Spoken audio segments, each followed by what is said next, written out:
بسم اللہ الرحمن الرحیم۔ عزیز طلبہ السلام علیکم۔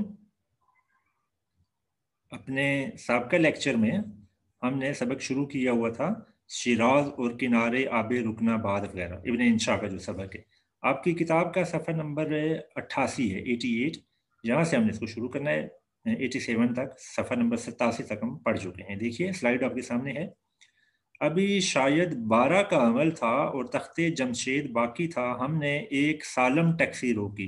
سالم ٹیکسی کا مطلب ہے ایسی ٹیکسی کہ جس میں بے شک ایک ہی بندہ بیٹھے لیکن وہ صرف اسی کے لیے ہوگی۔ سالم کا ویسے مطلب ہوتا ہے مکمل، پورا۔ یہ ویسے نا ٹیکسی کے لیے اصطلاح استعمال نہیں ہوتی، یہ پہلے اس زمانے میں کہ جب کہ تانگے چلتے تھے تو یہ تانگے کے لیے اصطلاح استعمال ہوتی کہ فلاں بندے نے سالم تانگا کرایا ہے، مطلب یہ ہوتا تھا کہ وہ ٹانگے کو بک کر لیتا تھا، کوئی اور بندہ نہیں بیٹھتا تھا، ٹھیک ہے۔ ٹیکسی تو ظاہر بندہ ایک ہی کرتا ہے نا۔ اس نے 15 تومان کہے۔ تومان جو ہے یہ ایران کے سکے کا نام ہے، جیسے ہمارا سکہ جو ہے روپیہ ہے نا یا پیسہ ہے، اس لیے ان کا سکہ جو ہے تومان ہے۔ ہم نے 10، آخر 12 طے ہو گئے۔ ڈرائیور کا نام منصور تھا اور اس نے دعویٰ کیا کہ مجھے تھوڑی انگریزی بھی آتی ہے۔ یہ دعویٰ اس کے ہم نام منصور کے دعویٰ ان الحق سے بھی زیادہ مبالغہ آمیز تھا۔ یہ اس کا نام نا منصور ہے، اور اس سے پہلے منصور حلاج نام کے ایک بزرگ گزرے ہیں، انہوں نے نا اپنے ایک روحانی کیفیت میں نا نعرہ لگا دیا تھا ان الحق۔ حق کا مطلب تو ظاہر ہے یہ ہے کہ میں حق ہوں، حق اللہ کا نام ہے نا۔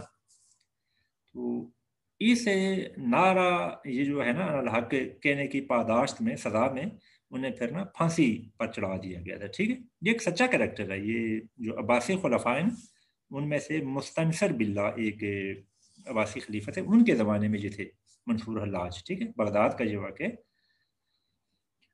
اچھا جی، یہاں یہ کہہ رہے ہیں کہ یہ جو منصور تھا نا، اس کا یہ انگریزی بولنے کا دعویٰ جو ہے، اس سے پہلے جو منصور گزرے تھے حلاج، ان کے دعویٰ ان الحق سے بھی زیادہ مبالغہ آمیز تھا۔ مبالغہ آمیز جس میں بہت بڑھا چڑھا کے بات کی گئی ہو، کیونکہ اصل میں اسے صرف ایک لفظ آتا تھا یس، اور اسے وہ مسلسل اور متواتر استعمال کرنے پر مصر تھا۔ مصر تھا، اصرار کر رہا تھا، ضد کر رہا تھا۔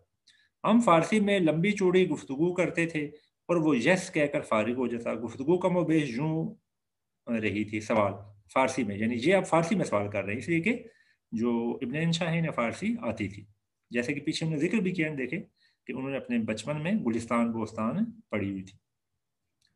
میاں منصور تم شیراز کے رہنے والے ہو یا باہر کے؟ جواب یس۔ سوال یہاں سے اصفہان کئی کوس پر ہے؟ کئی کوس پر یعنی کتنا دور ہے؟ کوس فاصلہ ناپنے کا ایک پیمانہ، جیسے ہوتا ہے نا کلومیٹر، میل، اسی طرح کوس بھی ایک فاصلہ ناپنے کا ایک پیمانہ ہے۔ جواب یس۔ سوال ہمارا جہاز 3:30 بجے روانہ ہوتا ہے یا 4 بجے؟ یہ اس جہاز کے بارے میں پوچھ رہے ہیں کہ جس سے انہوں نے پھر واپس جانا ہے۔ جواب یس۔ آخر ہم نے نہایت عاجزی سے کہا کہ ہم انگریزی نہیں سمجھتے، فارسی میں گفتگو کرو۔ بہرحال انگریزی کیسی بھی ہو، ٹیکسی منصور کی اچھی تھی اور خوب چلتی تھی۔ راستے میں ہم نے پوچھا، افسوس رکن آباد نہیں دیکھا۔ رکن آباد ایک چھوٹا سا قصبہ ہے، ٹھیک ہے، جہاں آگے ذکر آئے گا حافظ جو ہے نا، حافظ شیراز جو مشہور شاعر ہے نا ایران کے، جنہیں صرف حافظ کہا جاتا ہے، وہ رہنے والے تھے۔ ان کے بارے میں مشہور ہے کہ وہ ساری زندگی اس چھوٹے سے قصبے سے کبھی باہر نہیں گئے، اتنی محبت تھی انہیں اس علاقے سے۔ اس وقت ہم ایک نالے کے پاس سے گزر رہے تھے۔ منصور نے کہا، آقا یہی رکن آباد ہے۔ آقا فارسی میں نا سر کا متبادل لفظ ہے نا، ٹھیک ہے، جیسے ہم کہتے ہیں سر ادھر دیکھیں تو فارسی میں کہیں گے آغا ادھر دیکھیں۔ آغا اور آقا فارسی میں مترادف الفاظ ہیں۔ قاف اور غین جو ہے نا یہ ہم وہ ہم معنی آوازوں کے لیے لیے جاتے ہیں، ٹھیک ہے، یعنی فارسی بولنے والا اگر آقا کہنا تو وہ اس کو آغا کہے گا۔ یہ ایک سوکھا نالا تھا۔ سوکھا نالا جس میں پانی نہیں تھا۔ حافظ صاحب یہیں سیر کر کے خوش ہو جاتے تھے، حافظ شیرازی جن کی بات میں نے بھی کی۔ منصور نے کہا، بہار کے موسم میں آئیے اور سبزے کی بہار دیکھیے، یہ موسم شیراز دیکھنے کا نہیں ہے۔ گھاٹیاں آتی تھی، گزر جاتی تھی۔ آخر گھاٹی کون سا علاقہ ہوتا ہے؟ جو دو پہاڑوں کے درمیان ہو، ٹھیک ہے۔ اس کا یہ مطلب ہے کہ جہاں کا یہ ذکر کر رہے ہیں رکن آباد کا، یہاں پہاڑی علاقہ ہے، ٹھیک ہے۔ آخر 55-60 میل جانے کے بعد افق پر دارا کے محل کے میناروں کی تحریر نظر آئی۔ آخر آ گیا نا تخت جمشید۔ 12:30 بج رہے ہیں اور دھوپ خاصی تیز ہے۔ دارائے اعظم کا شہر ازار سامنے ہے۔ ازار، ازار کا ویسے مطلب ہوتا ہے گال، ٹھیک ہے، گال، چیک، منہ کا یہ حصہ، ٹھیک ہے۔ تو شہر ازار کا مطلب ہے خوبصورت شہر، پیارا شہر۔ حد نظر تک محلوں کے خرابے، خرابے کا مطلب ہے تباہ حال، گرے ہوئے محل، یعنی اس کے جو محل گر جائے اس کے جو باقی ماندہ حصے ہوتے ہیں۔ اور ستونوں کی کتاریں نظر آتی ہیں۔ 2500 سال پہلے یہیں تیسرے دارا اور اسکندر اعظم کی فوجوں کا یدھ ہوا تھا۔ یدھ ہوا تھا یعنی جھگڑا ہوا تھا، مطلب جنگ ہوئی تھی، اور دارا زخمی ہو کر اسی جگہ کھیت رہا تھا، کھیت رہا تھا یعنی اسی جگہ فوت ہو گیا تھا۔